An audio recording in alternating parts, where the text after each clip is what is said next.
Are you ready to win on November the 7th? Yeah! Are you ready to keep Virginia blue? Yeah! This is the most important election in our lifetime for governor. It really is. It really is. In a matter of days, Virginia voters head to the polls for a high-stakes, hotly contested gubernatorial election, one of only two in the country this year, and the first competitive statewide race since President Donald Trump took office. We're going to win because of folks like you. The contest pits current Democratic Lieutenant Governor Ralph Northam against former Republican National Committee Chair Ed Gillespie, two low-key establishment-aligned moderates during a time of growing populist appeal. The race has drawn big names from both major parties, including former President Barack Obama and Vice President Mike Pence. Absent on the campaign trail but hot on the minds of voters, President Trump. Is Trump a major factor in this particular election? Is the Pope Argentinian? I would say Trump is probably more important than anything else, any issue or even the personalities and backgrounds of the two major party candidates. Which has proven a conundrum for Gillespie, who has worked hard to distance himself from the president in the only southern state Trump lost in the 2016 election.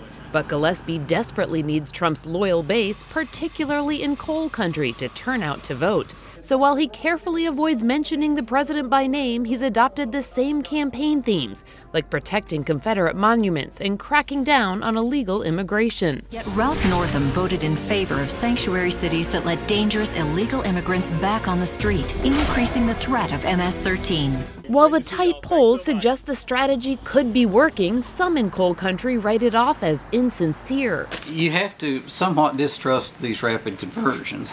You can't help but be a little bit suspicious. Northam, meanwhile, has raised millions more than his opponent in the state Hillary Clinton carried by 5 percentage points in 2016. Add to that Virginia's long history of electing governors from the party outside the White House, and the race should be Northam's to lose. President Trump is so unpopular in Virginia, I think he gives real momentum to the entire Democratic ticket. What counteracts it is that this is an off-year election. Turnout plummets, it always does. And that tends to benefit Republicans, while Sabato warns against reading too much into the tea leaves of one gubernatorial race. Both sides are hoping for a win Tuesday to prove their parties are on the right track ahead of next year's crucial midterms. Kelly Daschle, Associated Press.